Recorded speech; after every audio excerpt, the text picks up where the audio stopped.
Nami ntawe wigeze yumvira no kwibaza ibijanye n'itanguriro ryawe n'iherezo ryawe uko uruhoraho mwana mana rege bidusiga mu bwenge bwacu ariko turabizi neza yuko uruhoraho tu es l'éternel Seigneur bagwashimwe n'icubahiro kandi muri kino kibanza bagushimye mwami ugira neza kwawe bagushimye mwami ubuntu bwawe mwami buganje imitima bakwizera uhabwe ishimwe n'icubahiro dushimye ko umuntu wese ashoboye kuba hano reka kubwe neza mwami reka bari munsi y'ubushobozi bw'ugira neza kwawe reka amahoro yawe mwami ashiramire imitima yacu mwami maze twakirane mwami n'icubahiro umutima utekanye mwami ijambo ryawe kugira ngo twuzuze inkomezi zo kubandanya no kubandanya gushinga intahe izina ryawe muri ino si ni mu izina rya Yesu Kristo bisenze kandi twizeye amen amen ngomba guha ikaze abose bashoboye gushinga inyuma twamaze kwakira abashitsi kandi uyu munsi turafise n'umushitsi adasanzwe aza kubana natwe mu gushobora gusangira natwe ijambo ry'Imana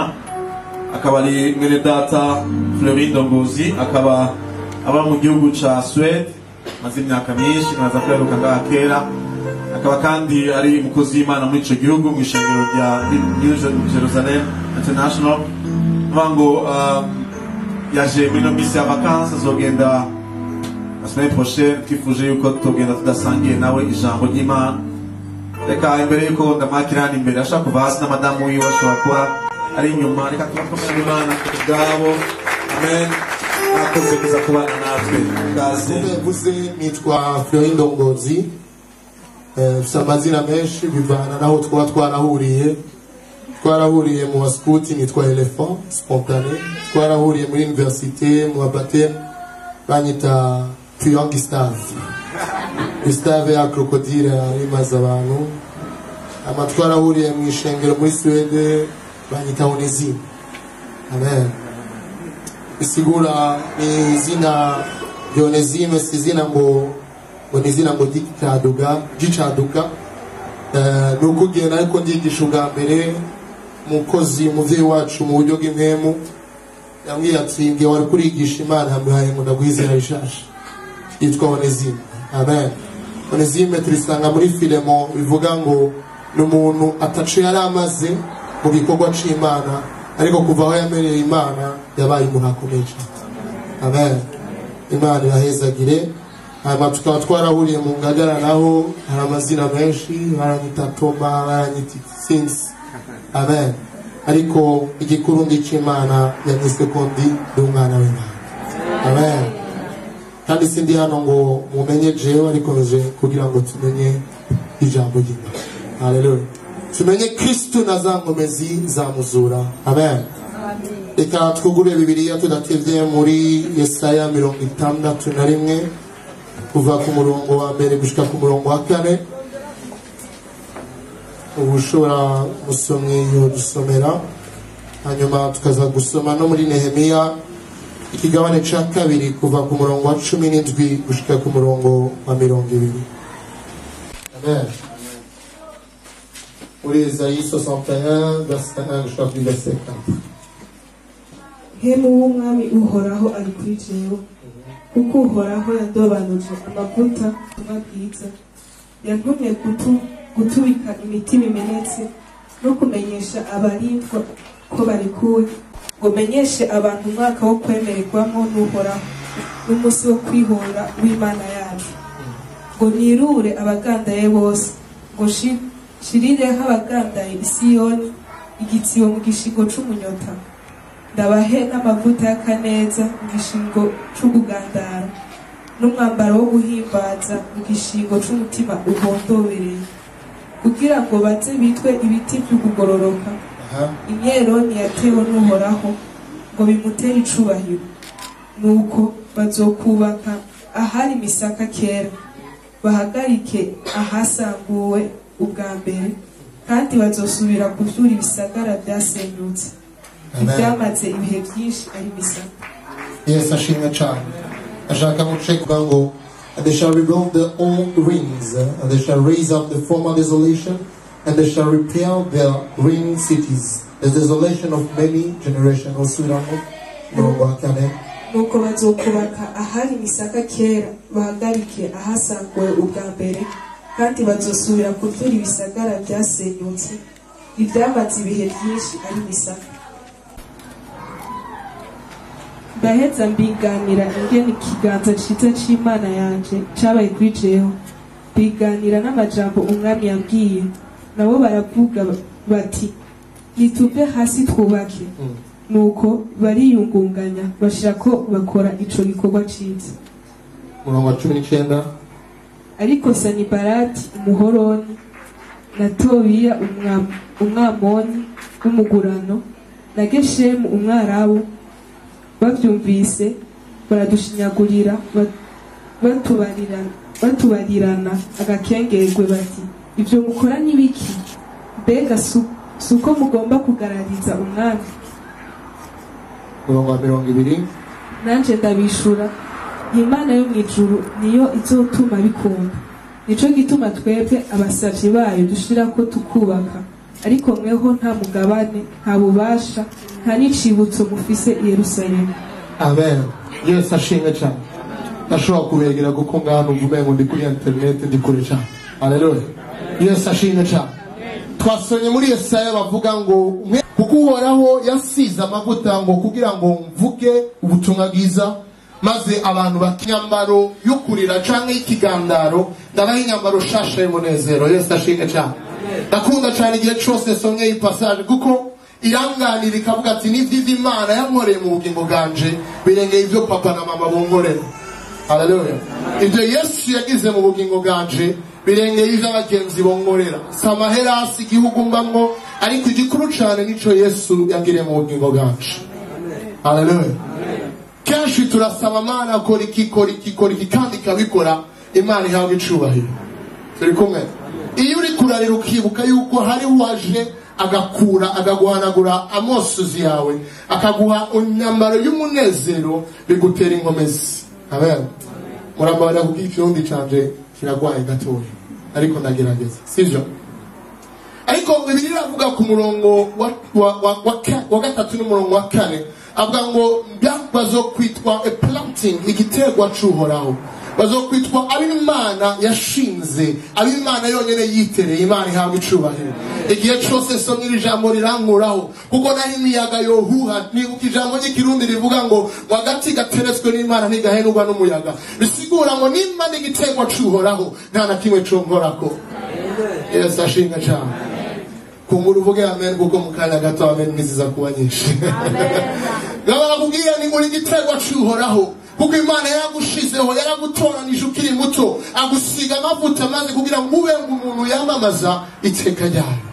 Imana ihabwa icubahiro. Abatowe n'ubuhoraho nibavuge amen. Bisigura ngo nimba wewe waratewe n'Imana nimba Imana yaragushizeho igufitiye umugambi nta mwana w'umuntu yohaguruka ngo ashobore kugukuraho kuko watewe n'Imana kuko Imana yamikwaboza igutengera igushira neza iguha ibitabizo iguha amafimye yose kugira ngo ushobore gukura. Yes, ashimwe cyane. Nibuka ijambo ry'Imana rivuga igihe Yesu yariko atanga umugani yaravuga ati habaye umuntu atunze umurima maze muri uwo murima habamo igiti kimwe kitama ivyanga. Haleluya. Nyene umurima araza agatembera misi yose akavuga ati iki giti haheze imyaka 3 kitama ivyanga. Ni giki kiriko kirakora kuko kiko gitwara ikibanza ca gusa. Haleluya. Kiko kirononera n'abandi ariko nyene umurima uwarajejwe gufata uwo murima aravuga ati nyongera uwundi mwaka umwe kugira ngo ndagifate neza. Haleluya. Bisigura ngo iyo wananiwe, iyo mu bube gito bwawe wananiwe, hariho mwe muwera yamavuga ati reka ndaguhera grace kugira ngo ndakongera uwundi mwaka wo kubaho kugira ngo ushobore kwama ivyanga byiza. Yes, ashimwe cyane. Haleluya. Hari benshi badatahura ico kintu bibaza ko kwakijijwe biba bibaye mugana w'abarundi ngumeze ngo nka yavyara mucika avuga ngo ahanje ndahejeje hasigaye ngungere. Uyu munsi nagomba ngo tuganire ijambo rivuga uhaguruka twubake. Haleluya. Ati imyaka 3 yose namaza iki giti nikigeze canga ivyanga. Ni kubera iki? Imana tugirira ibintu byinshi. Iraguha amavuta uyakeneye, iraguha imfungugu uzikeneye, irakurinda, irakuzigama muri byinshi no muri bike. Ariko Imana igusabye ikintu kimwe, ni wabi ibyaha wazishe. Ijambo ubuntu kugira ngo igire iki, kugira ngo natwe tuzobe benediction ku bandi. Haleluya. Oh Mana ngirira ubuntu, Mana mpezagira, yes nzoguhezagira, maze ico kintu wahezagiwe uzogikoresha iki? Bibiliya iravuga ngo naco dufise tutahawe. Turi kumwe. Nigi kufise gamwene da. Kenshi dutumwanya turira kuvyo tudafise. Ico tubuze. Ni bangahe ngaha bazi ivyo babuze? Nimba hari ikintu ubuze duzu ukuboko kwawe. Yes, ashimwe cyane. Nimba hari ikintu ufise duzu ukuboko kwawe. Babaye baki. Haleluya. Benshi turaraba ikintu naka yarose ariko tukagishaka kukironka natwe. Nagenda kubwira mwene data shakuwe Bill Gates, shakuwe nde, hari ikintu uzokwamukenera mu bugingo bwawe. Uzokwamuronka umuntu afise ikintu kirengeye ico ufise. Dasubiramo. Shakuwe Bill Gates, shakuwe umuntu akenye kurusha abandi bose mwisi, mugabo hari ikintu ufise abandi bakeneye. Haleluya. Benshi dutumwanya turira Mana miki, Mana mezagira umuduga, ariko bikagutera ingorane kutahura ati najya kinga wari ufise, basi ufume ugera n'abataxi vero ushira abantu inyuma ubarunguruze gushika bagiye. Turi kumwe. Haleluya. Abageni abamena agabanuka mukanya gato. Amen. Nigiki wahawe kugira ngo Imana ishaka kwikoresha. Nitura bambere barira ngo naco dufise. Musa yarariza aravuga ati Imana kugomba kundungika mu gihugu ca Egiputa. Naco mfise sinzi no kuvuga. Mbega nzogenda ndababwira ikirungi kuwundi je ntabyo shobore. Ariko Imana yamwajira ikibazo kimwe, ufise iki? Uyu munsi ni giki ufise kugira ngo twese tuhaguruke twubake. Haleluya. Yesu ashinga cyane.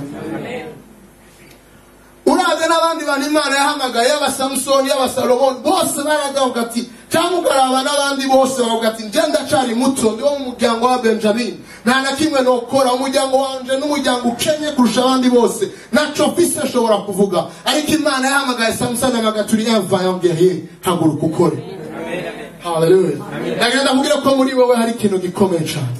Ufise umugabo usumba abandi bagabo bose. Ufise umuntu ashobora guhamagara ibintu bidahari nk'uko bishobora guhari. Uri umuntu ashobora guhindura ikirere. Uri umuntu uri wewe ashobora kugira ibintu bihamba. Yes, ashinga cyane. Haleluya. Maze Nehemiya, ndagarutse ku ijambo rya Nehemiya. Nehemiya arumva inkuru ivyashikiye Yerusalemu. Arumva yuko babomoye uruhome rwa Yerusalemu. Aravuga ati mbega ni giki gama, yararize arasaba ikigongwe ku kwizina ry'abandi bose b'Abanyisirayeli. Haleluya.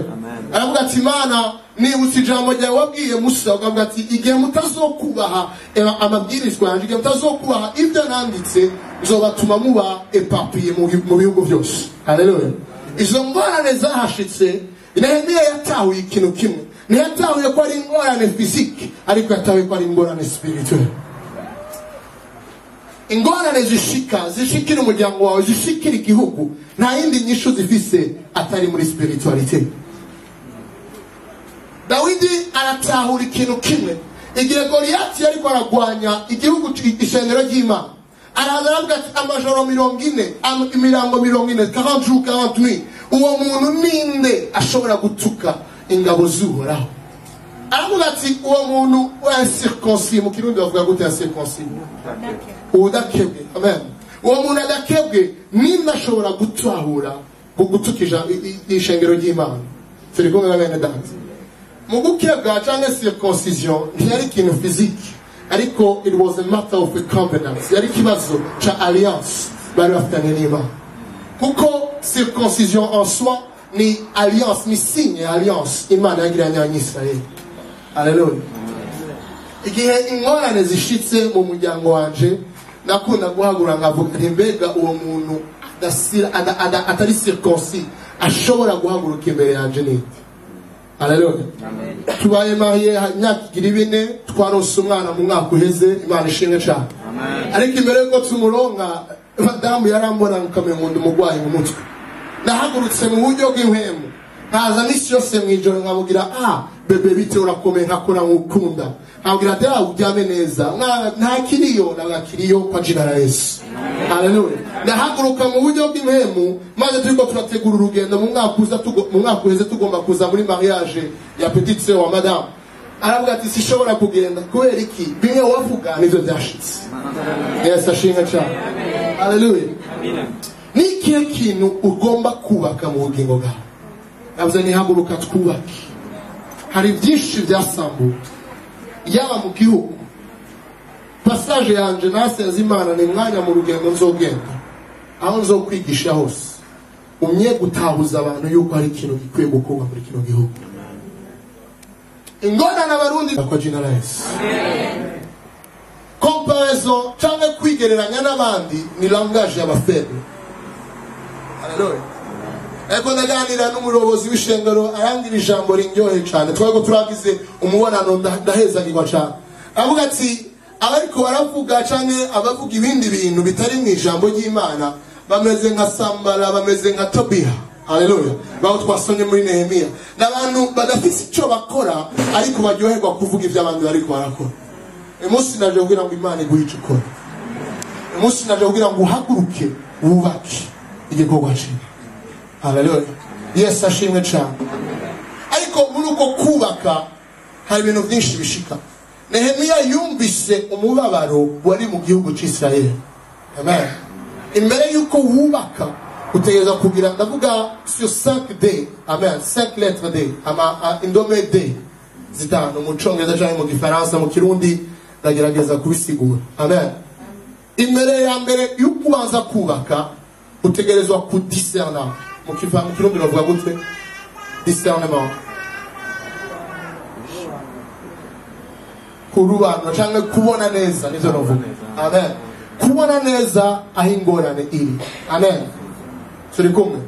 Discernement. Ukavuga ati mbega ko ibintu biriko biragenda gutya, yaba mu muryango wanje, yaba mu buzima bwanje, yaba mu gihugu cyangwa yaba mu ishengero, ingorane iri he?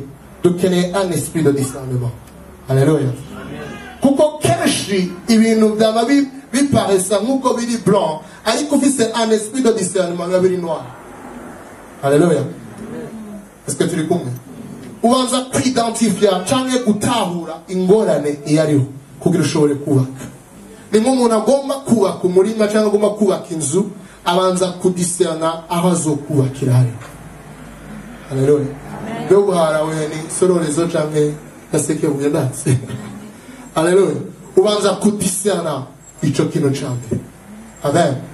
Yaradiscernye arabona aho ingorane iri kugira ashobore kubaka. Ikindi kintu cya kabiri, abakristo benshi dufise iyo ngorane dutera, nuko tubona aho ingorane iri muga nta decision dufata par rapport iyo ngorane. Discernement, décision. Kintu cya kabiri. Haleluya. Barabona yuko bari mu byaha, ariko nta decision bafata ngo basohoke mu byaha. Decision. Abantu benshi Imana mu guheza kirabura ha. Amen. iyo Aburahamu atobeyisa, iyo Aburahamu atubaha ijambo ry'Imana, umugisha we wari kwa kuri twebwe uno munsi. Yafashe decision arahava aragenda. Haleluya. Maze rero ikindi nuko iyo umaze kugira discernement ukagira na decision, benshi ukavuga ati ndakeneye umugore cyangwa ndakeneye umugabo, bon je décide de me marier, je dois ntegeza kurongora. Umugani w'umuhungu araho ati no ça ne marche pas. Ntibikunda kuko ataha muhira nsigaye njya ama fast food, nta muntu ufise antekera ivyo kurya. Haleluya.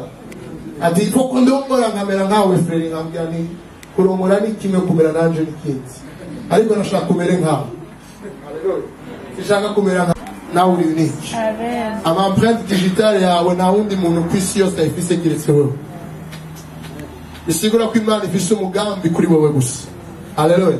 Onegeza kurongora, je dois prendre une décision. Donc va ta décision urongore.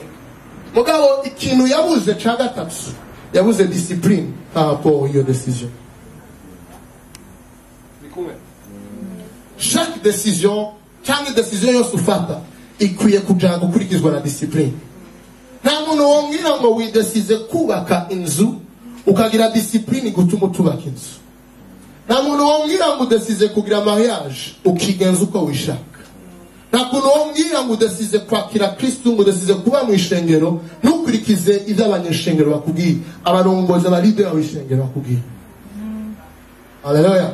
Nta muntu wodesida ngo ugiye gukorera Imana ntugire discipline ijanye na service y'Imana. Nta muntu wodesida ngo nakuzi ngo shaka kuba umu leader n'ufise un esprit de leadership cyangwa un discipline y'umu leader. Haleluya.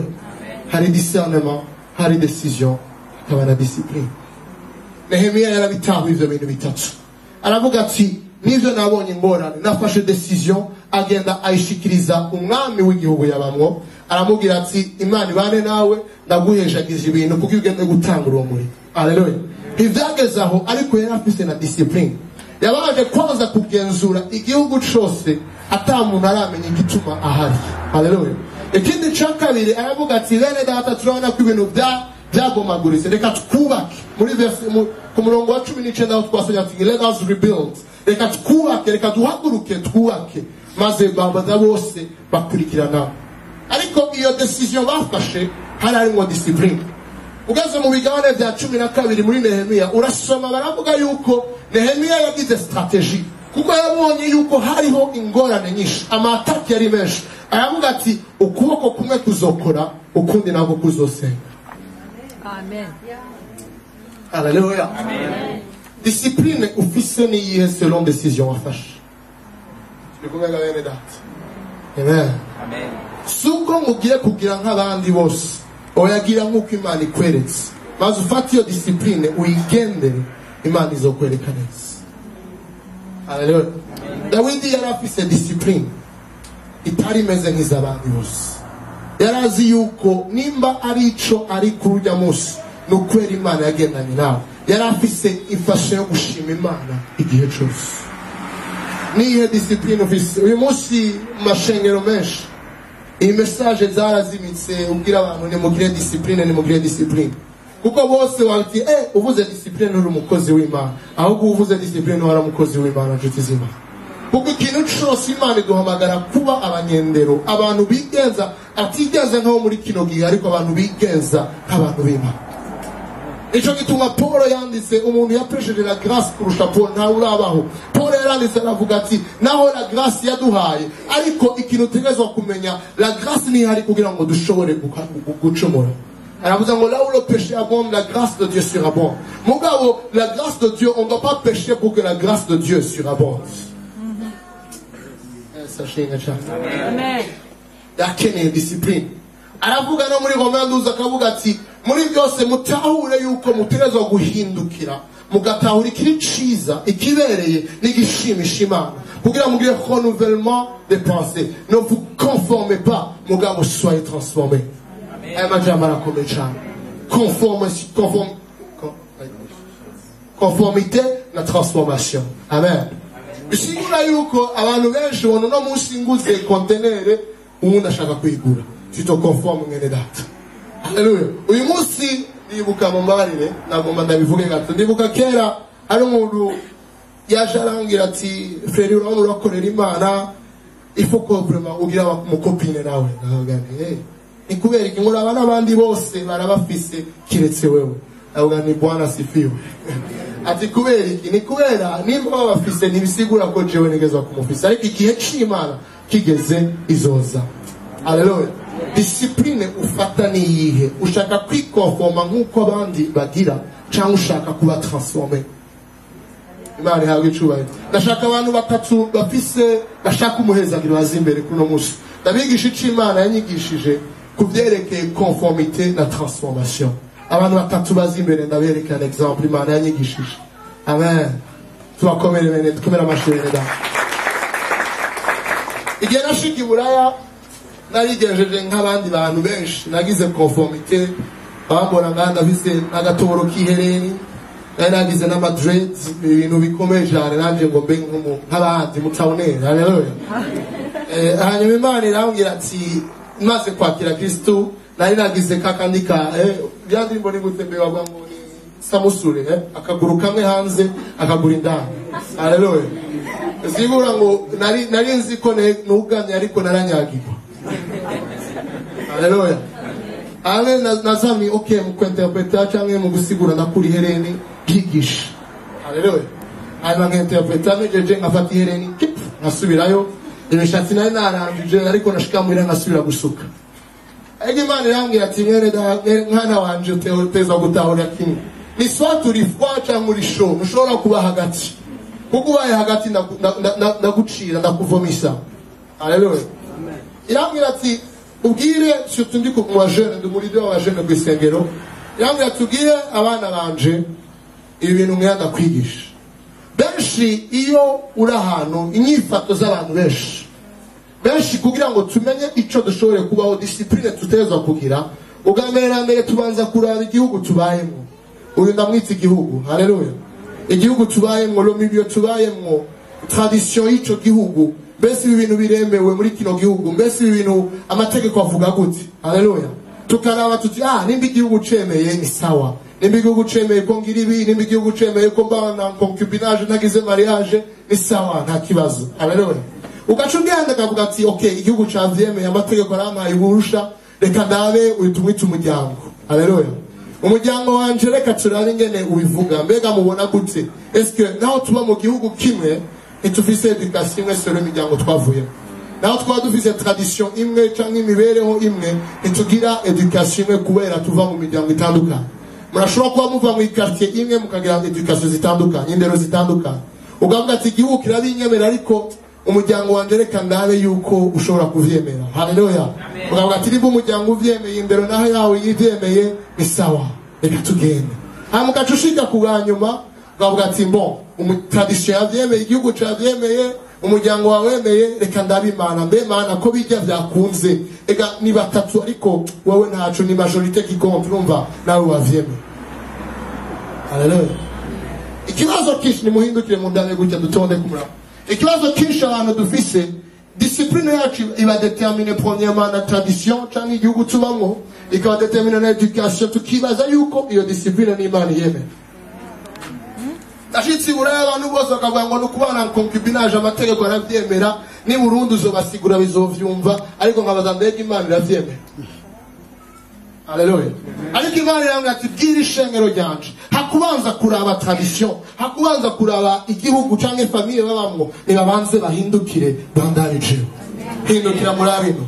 Iyo utanguye kuraba Imana iyo utanguye gutahura ico Imana gushaka ko la tradition canke une famille nizo kwigereza nico gituma Paul yandika avuga ngo ivyirikwa ngo les fruits de l'esprit. Haleluya. La fruit de l'esprit la loi n'est pas contre cela. Nimbali la maîtrise de soi, nimbali la bienveillance, la douceur, la loi n'est pas contre ça. Ichimana yemeye na tradition imwe mwisi yose ndabone bya. Imana yabicuba mashobora guheza kwicara. Abantu benshi turakwiye gutahura iyo discipline. Mbese imbere yuko nigenza nkuko nigenza Imana ivuga iki? Suko ngo mu muryango uvuga suko ngo igihugu kivuga ariko Imana ivuga iki? Yesu ashimwe cyane. Naryohewe cyane duhanye n'abavukanyi mu b'Abasuwedwa abasuweda bimvukire turiko turaganira bariko baravuga ingorane ziri muri Sweden. Ndabona umukozi w'Imana umwe arahagurutse aravuga ati Jesse numva igituma n'izo ngorane muzivuga mw'ishengero. Bavuga yuko abantu tutagendera mu vyanditswe n'Imana, yuko abantu bigenza uko bashaka, yuko urumva hariho dofashe yuko igihugu guverinoma yadesize kubera bo barafise c'était l'église état. Ishengero ryari ishengero ritwagwa na guverinoma ico gihe. Mu myaka igihe bandika amabibiri mashasha yo muri 2000 bavuze guverinoma yadesize yuko atajambo nimwe gitwa enfer cyangwa kuzimu izo bari muri Bibiliya. Haleluya. Abanyeshengero bavuga ati ego basi ko ni guverinoma iduha amahera reka tubigire. Mwabahindura ijambo ry'Imana. Nimba guverinoma ishobora kudesida kuri l'église a perdu son pouvoir. Parce que twagize conformité hakugira transformation. Alléluia. Twigenze nk'aba tukore nk'abandi nivyo bigezweho ibigezweho nibisigura yuko ari vy'Imana ishaka. Alléluia. Nitube conforme. Alléluia. Duhindukwe tubanza kubaza Imana icyo ishaka kugira tumenye discipline tugenda. Iyo discipline mwene data nagira kugira aho uzoba hose ku isi yose. Yaba muri Afrika yaba muri Europe iyo discipline izokugirira neza. Abantu benshi b'abanyafrika cyangwa abandi bantu bava mu bindi bihugu byo muri Aziya bakaza bakijijwe bageze muri Europe mugahari abandi bakomeye mu kiza. Amen. Bashitsi Buraya ugasanga batangwe kugira ibintu bashaka bakavuga vama muri kino gihugu biremewe. Ukamengo Imana yo muri Afrika cyangwa yo muri Aziya iri plus tolérant kurusha Imana yo muri Europe. Ariko Imana ni Imana. Nibaho ibihe byose nihinduka uko yarereje ni kuri no munsi kandi nizo kwamabiri nashira. Haleluya. Urashobora kugira discipline, urashobora kugira discernement, ukagira decision, ukagira na discipline. Mugabo urakeneye ikindi kintu cakane cyitwa determination. Determination. Nehemiya yaratawe ico kintu determination mu kirundi no bita gute? Ugushira amanga. Bisigura ngo shaka wigenze neza iyo utagize ugushira amanga uraruha. Amen. Iyo utagize determination mu rugendo rwo mu ijuru uraruha. Nehemiya yari kwarubaka ariko habaye ama adversité, habaye abansi benshi iruhande yiwe. Haleluya. Abo bansi bakagambira ngo ntavyo muzoshika. Sambara twamusonye na Tobiya na Geshem. Bavuga bati mbe ngomba guhakuruka kugira ngo mugwanye umwami. Haleluya. Nagenda kugira mwene data mu mwanya uzoburi kurubaka ubuzima bwawe. Umwanya uzoburi kurubaka igihugu cyawe. Umwanya uzoburi kurubaka umuryango wawe. Witege kwazo ari adversity mu bugingo bwawe. Haleluya. Yesu ashimwe cyane. Iyo adversity ntivuye ku bantu ariko ivuye ku mugwanizi. Haleluya. Iyo utagira determination ukavuga ati ngiye gushika ahanana ngiye pise determine ko uko bigenda kose sinzopfukamira statue ya Nebukadnezar ariko nzoguma ndi integre muri jewe. Daniel yaratahuye iyo determination aravuga uko biri kose nginyama cyangwa indya imboga nta kibazo uko biri kose basaba kunamira statue ya Nebukadnezar sinzobigira ariko pise determination yabandanya senga uko yahora. Haleluya. Isigura ko dukeneye determination mwene data. Iyo utagira determination uraza gusenga no munsi nico gituma nkunda kuza gusenga. Iyo hariyo programme yo gusenga ni gate sibo. Kubera ndazi yuko iyo ndi mwishengero ry'Imana ndaronka ijambo ry'Imana bituma kuba determiné mu rugendo rw'Imana. Haleluya. Turakeneye determination mu bugingo bwawe. Shaka ubufise uri mugwiza tunga. Iyo utagira determination entreprise yawe irahafa. Haleluya. Shaka ubura umuvyeyi w'umuryango canke uwubatse iyo ingorane zishitse utagira determination urabiva. Umwene data muri Sweden yaraje arambwira ati jiwe ndarushe ni kubera kurushe ujya mugore sinzi ko ari umugore Imana yabaye ni aha wowe turumva ngo biragoye paka kureka ishuka ishati ku ntebe acahaguruka agatera induru Neumva ibintu byose sindavyumva kuko haba hari ingorane nditahurana nitugira ibikina ngana ikibazo ni kimwe adetamina sufisi ati kubera iki ni eskura tahura icimana gusaba iti Imana irasaba yuko ndamukunda ntibigezaho iragusaba yuko umukunda nkuko Kristo yakunze ishengero bisigura ko utegereza kumwigura bitegereza ko utegereza kumupfira nkuko Kristo yapfira ishengero. Wangu unaanza bityo kwa upasiteri ni sicondo inshuti y'Imana. Nimba twebwe abanyeshengero cyangwa abakristo twigenza uko dushaka, Imana ikabandanya idukunda itwereka ubuntu bwayo, natwe mu rugo rwacu twaba tukwiye kumera gutyo nk'abagabo. Arinzi ko abagabo bavuga amen. Haleluya. Hamugataha sinzi ariyo filme y'abakristo bakinye Fireworks, sinzi ko abantu barizi. Ariko aravuga umugabo umwe yagize yashaka papa we yamukonse ati mu myisi 40 uzogerageze ugire chaque jour misi yose ugire imbonation wereke ikintu ciza umugore wawe. Byari ibintu bitoroshe. Haleluya. Mu myisi 40 yaza gataha umugore yamugurira agashugwe, umugore akabira agacafata agashugwe agata. Umugabo arashagura ati none shagura gute ko ata muntu no kubita, yari umuntu abazikinyamoto ba pompier. Kizimyamoto ni imodoka mbawari. Yaba pompier yari umuntu ebana yugaye cyane kabisa, akomera akwita icuma cha hatari. Kwera gushagura kaburu kubita agacafata ordinateur agata hanze. Mugabo bagora mugira guteza kuba determiné. Wakoze rimwe ariko banganye ukoresha kabiri. Camuharura rero Kristo. Kumusa dusuka ku buntu bwe. Haleluya. Gute namubwira mwene data gute none nawe nimba Imana ikwereka ubwo buntu bwawe kunda umugore wawe. Arabikora haheze iminsi mike yaraza arambwira ati ega bya bintu byarahindutse. Zabaye byiza cyangwa zabaye bibi. Ngoho ubuho natanga sanga n'amazi yateguye akanyuza ibirenge. Isifa kwa Bwana. Haleluya. Bisigura ngo iyo wewe ukoze icimana yagusabye ukaba determine kugikora, ntuzo kwiyatanga ubundi ngo akore ikindi. Haleluya. Abantu benshi baza bakavuga ngo umugore wanje ntasonera, umugore wanje na respect anagira ibikine. En fait, le respect et l'obéissance est le résultat d'un amour élevé pour moi. Quand on dit que j'ai un pasteur, on a dit amen, on a dit amen. N'abagore bakavuga n'ingoma bakavuga ati yego no kuri kose mugabo wanje nshaka umugabo zo ameze gutyo, ariko nukeneye umugabo zo ameze gutyo, ariko nawe kora igikorwa shaka urugo rusogenda neza. Ni ibintu bibiri Imana idusaba le respect et l'amour pour le mariage. Alléluia. Ariko usanga umugabo usanga ariko arasenga ukwiwe, umugabo rero ariko arasenga ukwiwe, Mana hindura umugore wanje mu izina rya Yesu, ugakemeye n'umugore wanje agakemeye umugabo kwa jina Yesu ahinduke agira iki. Ariko Imana sije gusaba banzo uhinduke wowe kugira ushobore guhinduka. Haleluya. Determination irakenewe. Determination bisigura ati naho bitagenda neza uzobikora icimana gusavye. Kuko ari kintu nabambira abantu ni Imana idusavye kwigenza d'une certaine manière. Sukugira ngo Imana ngo ibandanye kurusha kuba Imana. Imana izoguma ari Imana. Ni kugira ngo twebwe tumererwe neza. Nimba Imana igusaba ngo ntiwibe, ube determine kubandanya ico kintu. Kuko arazi ni wiba, c'est pour ton bien. Wivye hazobi nabi bazogukubita, sinzi ko mu Burundi bagikubita abasuma. Ariko hari ukubise umusuma we n'ubufungwa bamukubise. Bisigura ngo uteza kuba determine mu gikorwa uri kurakora. Haleluya. Kwera utari determine, tu vas jeter l'éponge. Urarekura, iyo urekuye hakaba ikibazo. Satani acazagafata. Esa shinga cyane. Haguruka twubake.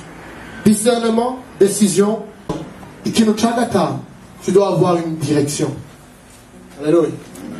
Niye direction ufise mu bugingo bwawe.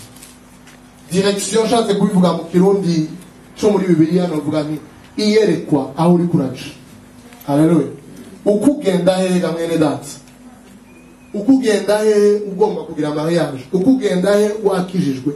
Nayo nagiye ko turi mu rugendo, nta kiswa turi mu rugendo, tuko tufise direction tuzojako, direction y'ijuru. Haleluya. Iyo utazi aho uri kugira ngo utere imbere muri uwo rugendo rwawe. Haleluya. Ama entreprise menshi yarahagaritswe cyangwa amabanki menshi agafunga kubera iki? Ntibari bafise une direction yaho bari kubanisha. Hari abantu benshi bibaza yuko objectif y'ubuzima bwabo no kuronka imiduga, no kuronka amahera, no kuronka ibiki, bakabaho neza, bakaguga neza, bakarya, bakagira iki. ariko hari ikintu kirengeye ico uteza kumenya iyo uriko uragenda. Haleluya.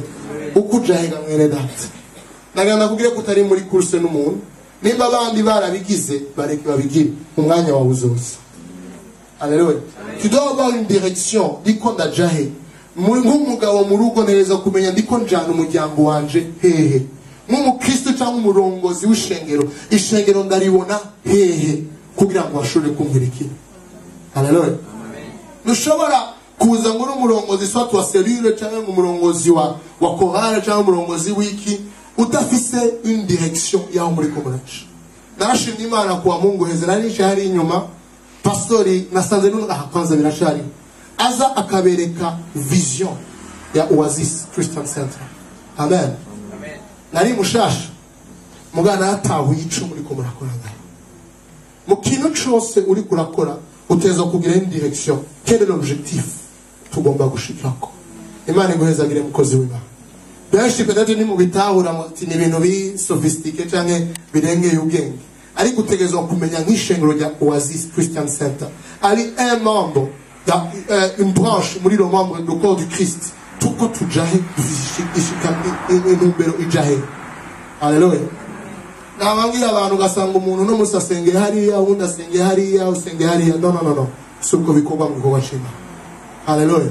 Ushobora kuvuga umuntu atamba ahantu hose. Iyo haje n'umuntu akavuga ngo ndimuvuga butumwa ikintu cyambere ndamubaza uri mu ishengero riri. Haleluya. Nagishukuri sishobora guha ikibanza umuntu yigije ntazi ko afise ishengero.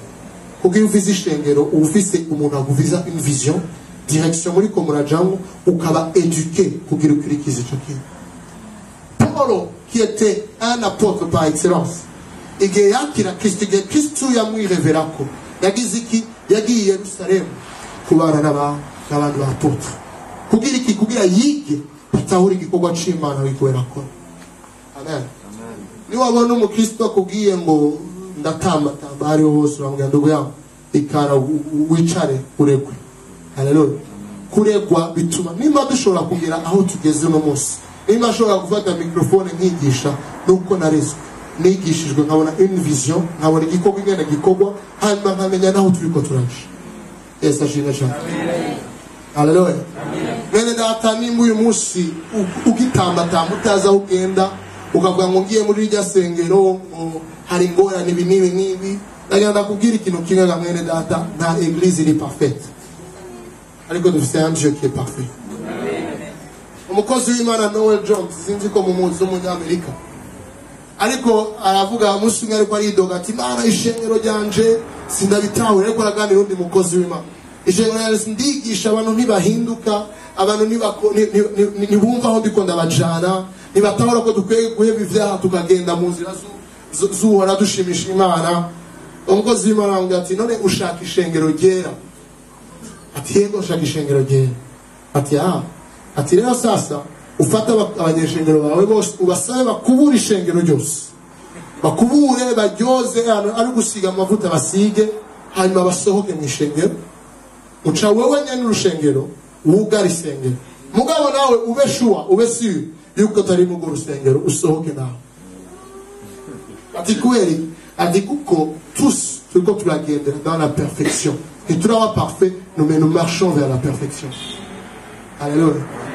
Nimba umuntu agutse umutirimutsa birivuga gute rusengero. Haleluya. Ariko agakiza si shengero izo gutwara mu ijuru, ariko ni Imana izo gutwara mu ijuru.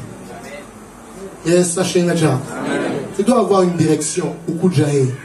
Kandi ikintu kinangaza nimba warakijijwe Romains 14 verset 4.